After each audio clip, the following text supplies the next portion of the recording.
नमस्ते। थर्ड आई में आपका स्वागत है। आज थोड़ी ये बात कर ली जाए कि जैसे चर्चा है, अटकलें हैं कि नीतीश कुमार इंडिया अलायंस छोड़ रहे हैं। इंडिया अलायंस को झटका लग गया, इंडिया अलायंस टूट गया, तितर-बितर हो गया। तो मुझे लगा कि फ्राइडे को चूँकि हम लोग डेटा और थोड़े एनालिसिस करते हैं, तो इसमें देखा जाए कि कहाँ क्या है। तो मैंने 3 टेबल बनाई है। पहली टेबल वो है जहाँ पे बीजेपी बहुत स्ट्रॉन्ग है और जो बीजेपी का गढ़ जिसको बोलते हैं। दूसरी टेबल वो है जहाँ पे इंडिया अलायंस स्ट्रॉन्ग है। मतलब India alliance as on date इस समय जब मैं इसको रिकॉर्ड कर रहा हूँ तब। कल का इंडिया अलायंस क्या होगा मुझे नहीं मालूम क्योंकि आज इंडिया अलायंस जैसा है, आज इंडिया अलायंस में भई नीतीश जी हैं, कल हो सकता है ना रहें। और तीसरा जहाँ पे कांग्रेस का चैलेंज है, कांग्रेस को ही लड़ाई लड़नी है और वहाँ पे कैसे है। तो 3 टेबल है, एक में 9 राज्य, दूसरे में 6 और 6। तो कुल ये जो है 21 राज्यों का मेरे हिसाब से खेल है। तो सबसे पहले टेबल ए देख लेते हैं। टेबल ए में आप देख रहे हैं ये बीजेपी की स्ट्रॉन्ग मतलब सारा कुछ इसकी ताकत है और बीजेपी यहीं से अपनी पूरी जो क्षमता है ये उसका स्ट्रॉन्ग होल्ड है।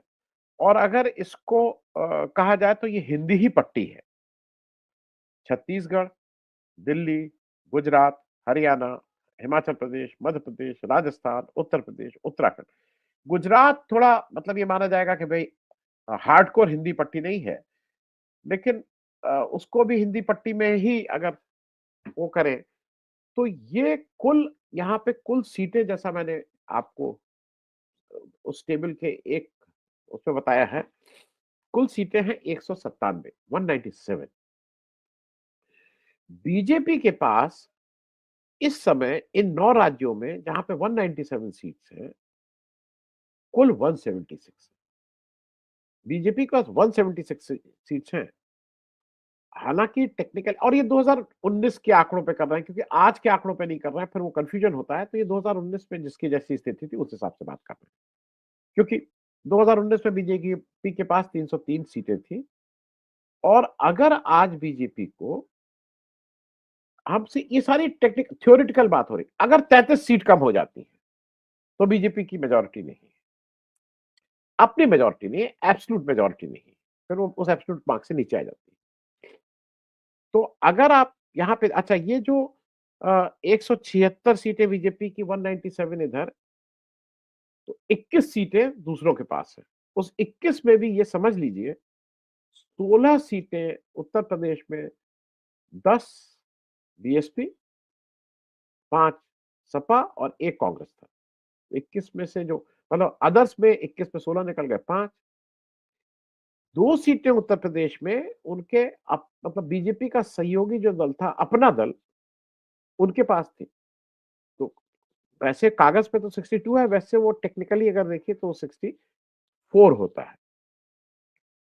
और छत्तीसगढ़ में मतलब 2 सीटें कांग्रेस के पास थी, इसलिए आप ये कह सकते हैं कि वो उनको वहाँ से कांग्रेस से कितना कम, कितना ज़्यादा करेंगे। 2 सीट छत्तीसगढ़, 1 सीट मध्य प्रदेश। अब आप ये बताइए, जो भी प असल में ये सारी बात मैं आपसे इसलिए कर रहा हूँ कि इतना डेस्परेशन क्यों है बीजेपी में? बीजेपी आज इतनी डेस्परेट क्यों है कि नीतीश आ जाएँ या धड़ाधड़ ईडी, सीबीआई की रेड हो रही है, वो गिरे, वो टूटे, वो कहीं से आ जाएँ। नीतीश को लाने का इतना डेस्परेशन क्या है? अब आप खुद देख लीजिए, 197 सीट में 176 बीजेपी की है। बीजेपी की इसमें कहीं और सीट बढ़ने की कोई गुंजाइश आपको लगती है? या आपको हर जगह लगता है कि यहाँ पे सीटें कम हों? आज क्या आपको लगता है कि बीजेपी बहुत स्ट्रॉन्ग छत्तीसगढ़ में है? 11 में 9 कम होने की गुंजाइश है? दिल्ली में क्या 7 में 7 क्योंकि दिल्ली में ये तय है कि इंडिया अलायंस मतलब कांग्रेस और आम आदमी पार्टी मिलकर इलेक्शन लड़ रहा है। पंजाब में अलायंस नहीं होगा, लेकिन यहाँ पे अलायंस है। तो ये जो 7 पे 7 है, क्या ये हो पाएगा? चलिए गुजरात ये मान के चलते हैं 26 में 26। क्या हरियाणा में 10 में 10 है? हरियाणा में जो भी लोग रहते हैं, हरियाणा से आते जाते हैं, 10 में 10 इस बार आ पाएगा? कम होगा। हिमाचल प्रदेश में 4 में 4 क्या हो जाएगा, वहाँ पे हिमाचल प्रदेश में कांग्रेस की सरकार है। सुक्खू जी कोई अभी तक ऐसा नहीं खबर आई है कि कोई बहुत खराब काम कर रहे हैं, तो वहाँ क्या होगा? मध्य प्रदेश में अभी ताज़ा इलेक्शन हुए हैं, 29 में 28 सीट बीजेपी की थी। आपको क्या लगता है ये रिपीट करना आसान है मध्य प्रदेश में? वो इस बार का जो भी परफॉर्मेंस हुआ, लोग कह रहे हैं कांग्रेस अपनी गलतियों की वजह से हारी, कमलनाथ बहुत खराब लीडर थे, वो सारी चीज़ें मान लेते हैं। लेकिन क्या 29 में 28 सीटें फिर से बीजेपी को जीतना यहाँ संभव है? बड़ा प्रश्न चिन्ह है। राजस्थान, राजस्थान में 25 पे 25, वो 24 प्लस 1 था, बेनीवाल जी की एक सीट थी जो उनके साथ थे, इस बार शायद ना रहे या रहे मालूम नहीं। लेकिन पिछली बार उनके साथ थे, 25 पे 25। राजस्थान में जो भी मतलब जो बीजेपी के लोग भी वो भी ये मानते हैं, कोई कहता है 4 सीट, कोई कहता है 5 सीट, कोई कहता है 6 सीट, लेकिन ये मानते हैं कि इस बार कांग्रेस 0 नहीं रहेगी। कितनी सीटें होंगी, आज अभी इस पे बात नहीं करते। उत्तर प्रदेश 80 में 62, 2 उनके अपने दल, 16। आज जैसा माहौल बन रहा है और जैसी बात है, आप उत्तर प्रदेश में मैं ये मान रहा हूँ कि चलिए 62 और 64 वही दिया जाता है। उत्तराखंड में क्या 5 में 5 होगा? उत्तराखंड किसी से पूछ लीजिए। तो मेरा सिर्फ ये कहना है कि 197 में 176 बीजेपी के लिए रिपीट करना मेरे हिसाब से करीब-करीब इम्पॉसिबल है। अब वो 176 से गिर के 160 पे रुकते हैं, 150 पे रुकते हैं, 140 पे रुकते हैं, 130 पे रुकते हैं, ये देखने वाली बात होगी, लेकिन गिरेंगे ज़रूर वहाँ से। और 35 ही सीटें सिर्फ कम होने की बात है। अब आ जाइए टेबल बी पे। टेबल बी पे वो 6 राज्य हैं जहां पे इंडिया अलायंस का टेस्ट होना है। जब मैं टेस्ट बोल रहा हूं तो वहां पे गठबंधन का बेसिकली मामला रहेगा। बिहार, 40 में 1 सीट थी इंडिया अलायंस की, 40 में 1 थी। बीजेपी की 17 सीटें। झारखंड, महाराष्ट्र, तमिलनाडु, वेस्ट बंगाल, केरल, कुल सीटें 203। कुल इंडिया अलायंस के पास 203 में कितनी सीटें? 90। और बीजेपी के पास कितनी सीटें? 69। ये इंडिया अलायंस का गढ़ है। मतलब यहां से इंडिया अलायंस के बहुत से लोग, कोई प्राइम मिनिस्टर बनने की बात कर रहा है, कोई संयोजक बनना है, किसी को, सारा झगड़ा यहीं पे है। बिहार में 40 में पिछली बार 1 सीट थी। इस बार नीतीश चले जाएं, रहें, जो भी हो, क्या आपको लगता है कि इसके बाद इंडिया अलायंस को 1 ही सीट मिलेगी? झारखंड, 14 में 2 सीटें थी। एक झारखंड मुक्ति मोर्चा, एक कांग्रेस की। आज की तारीख में जैसा जहां स्टैंड कर रहे हैं, वहां आपको क्या लगता है कि वहां 40 में 14 में केवल 2 सीटें रहेंगी? महाराष्ट्र, 48 में 5 सीटें पिछली बार थी, 5 इंडिया अलायंस की। आज आपको क्या लगता है? बीजेपी की 23 सीटें थी। सिर्फ बीजेपी की बात कर रहा हूं मैं, एलआई की बात नहीं कर रहा। तमिलनाडु में 39 में 38 थी अलायंस की, इंडिया अलायंस की। उसको वहां कोई चैलेंज करता हुआ नहीं दिखाई दे रहा है, क्योंकि एआईएडीएम के जो जिसके नेतृत्व में वहां बीजेपी चुनाव लड़ती थी, वो अब एनडीए से बाहर निकल गया है, तो वो अब बीजेपी के साथ नहीं है। बीजेपी अकेले मतलब वहां पे तो रवि जी ही एक तरह से उसका नेतृत्व कर रहे हैं। रवि जी के नेतृत्व में मतलब जिस तरह का काम किया जा रहा है और जिस तरह से तमिलनाडु की बहुत सी चीजों को चैलेंज किया जा रहा है, क्या वहां पे कोई भी गुंजाइश है? मुझे नहीं लगता है कि वहां कोई गुंजाइश हो। वेस्ट बंगाल, इंडिया अलायंस की वेस्ट बंगाल में 24 सीटें, 22 तृणमूल कांग्रेस, 2 कांग्रेस की, 18 बीजेपी। एक चीज याद दिला दूं, 2014 में जब मोदी जी आए थे, तो वेस्ट बंगाल में ममता बनर्जी की 34 सीटें थी, 34। आज वो घट के 22 रह गई। जैसा ममता बनर्जी जितना एग्रेसिवली लड़ रही हैं, वहां उन्होंने ये कहा है कि वो इंडिया अलायंस का पार्ट रहेंगे। वहां वो अकेले लड़ती हैं, कांग्रेस को सीट देती हैं, लेफ्ट को सीट देती हैं, नहीं देती हैं। मुझे नहीं लगता है कि 24 का 24 रिटेन करने में कहीं कोई दिक्कत हो रही है। केरल 20 में 20, इंडिया अलायंस मतलब जो बँटवारा है लेफ्ट और कांग्रेस के मतलब लेफ्ट और हाँ, यूपीए के बीच होगा, वहाँ मुझे नहीं लगता है कि बीजेपी कोई भी इनरोड कर पाएगी। अब बीजेपी की इन जगहों पे 69 सीट है, 69। अब अगर आप इस 69 को देखिए, तो आपको साफ-साफ ये दिखाई दे रहा है कि बीजेपी का सीटें कम होने का हर जगह गुंजाइश ज़्यादा है। वो ओवरऑल आप देख लीजिए। इंडिया अलायंस का बिल्कुल ये चैलेंज है कि इंडिया अलायंस में अगर सब लोग एक साथ हुए हैं, आमने-सामने की लड़ाई की बात कर रहे हैं, एक परसेप्शन बनाने की बात कर रहे हैं, तो ये बिल्कुल इंडिया अलायंस के सारे गठबंधन के लोगों की ज़िम्मेदारी है कि इन 6 स्टेट में उनको बेटर परफ़ॉर्म करना है। मैं इसमें उत्तर प्रदेश को तो मैंने ऊपर ही डाल दिया, मैंने उसपे नहीं कहा है, वो तो मैं मान के चल रहा हूँ कि वो चलिए उनका वो है। अब तीसरी टेबल पे आ जाइए, जो कांग्रेस का चैलेंज है, जिसके लिए राहुल गांधी भारत जोड़ो यात्रा 1, भारत जोड़ो यात्रा 2, भारत जोड़ो न्याय यात्रा ये सब दिन-रात एक किए हुए हैं।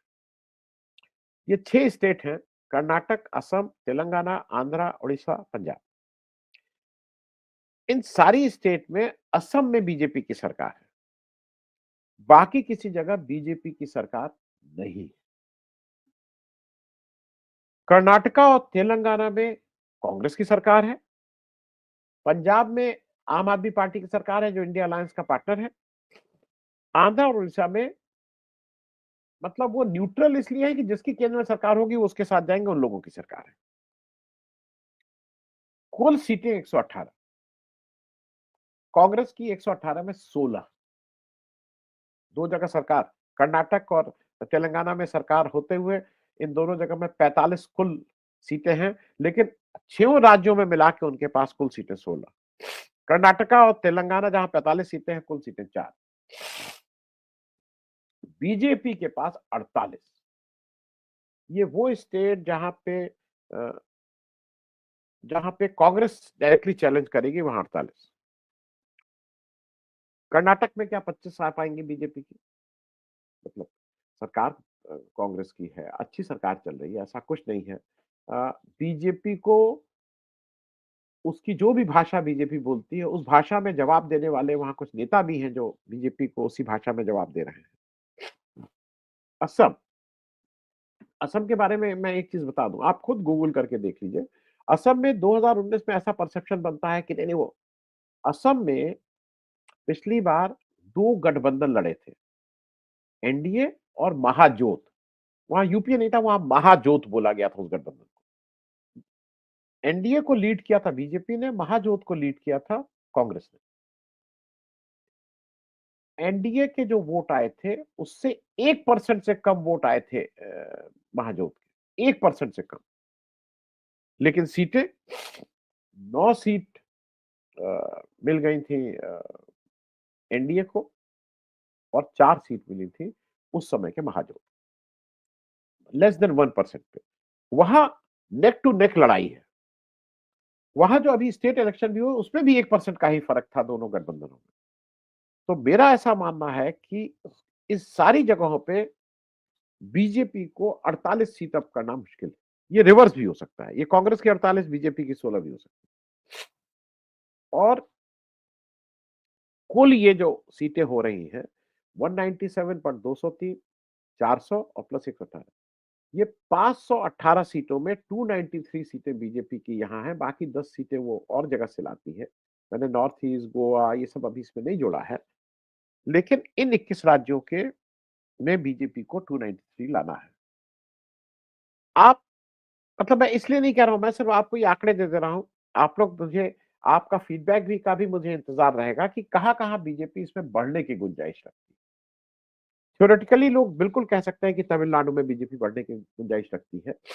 लेकिन बिना एआईएडीएमके की बैसाखी के, वो अकेले अपने दमखम पे केवल जो गवर्नर साहब उनको वहाँ की सरकार को चलाने नहीं दे रहे हैं, उसके दमखम पे वो कितना बढ़ जाएगी ये देखने वाली बात है। बिहार में अगर नीतीश आते हैं, नहीं आते हैं, मतलब वो कितनी सीटें, अगर नीतीश नहीं आते हैं तो 17 सीट भी आना मुश्किल है। नीतीश अगर आ भी जाते हैं तो नीतीश भी 17 सीट, मतलब फिर इतनी सीट नहीं लड़ पाएगी, तो 17 का 17 ही मैक्सिमम हो सकता है। उसी तरह से जो कांग्रेस का चैलेंज है, वो मुझे स्पष्ट दिखाई दे रहा है कि कांग्रेस जितनी जिस तरह से राहुल गांधी लगे हैं, फोकस्ड हैं, असम में जा रहे हैं, असम में टाइम दे रहे हैं, 8 दिन टाइम दिया है। अ, जमीन पे उतरे हैं, बहुत दिनों बाद, मतलब 20, 30, 40 साल बाद मुझे सड़क पे नेता लोग दिखाई दे रहे हैं, पार्टियाँ दिखाई दे रहे हैं, उनके कार्यकर्ता दिखाई दे रहे हैं। आ आंदोलन कर रहे हैं, प्रदर्शन कर रहे हैं, लाठी खा रहे हैं। तो इन सब में जो डेस्परेशन है बिहार का, वो डेस्परेशन ये है कि बिहार में ही एक ऐसी जगह थी, जहाँ जो जो वहीं से एक ही जगह से उनको 40 में 1 सीट भी मिलना मुश्किल हो रहा था। तो इसलिए नीतीश को लाने का डेस्परेशन है। एक-एक सीट बीजेपी को लगता है इम्पोर्टेंट है, क्योंकि जितना बीजेपी जिस तरह से बताती है, उतना आसान नहीं है। वो चाहे राम मंदिर, G20, वो रोज़ कुछ ना कुछ कर रही है, लेकिन अभी तक वो विनिंग फ़ॉर्मूला उसके पास आया नहीं है। अ, मुझे नहीं लगता है कि विनिंग फ़ॉर्मूला इतनी जल्दी आएगा, क्योंकि उनकी लाइन और लेंथ बिगाड़ने के लिए भारत जोड़ो यात्रा ही केवल पर्याप्त है। बाकी इंडिया अलायंस के बाकी जब लोग और ठीक से जुट जाएँगे इसमें, तो चीज़ें और साफ दिखने लगेंगी। Thank you so much. बहुत-बहुत धन्यवाद।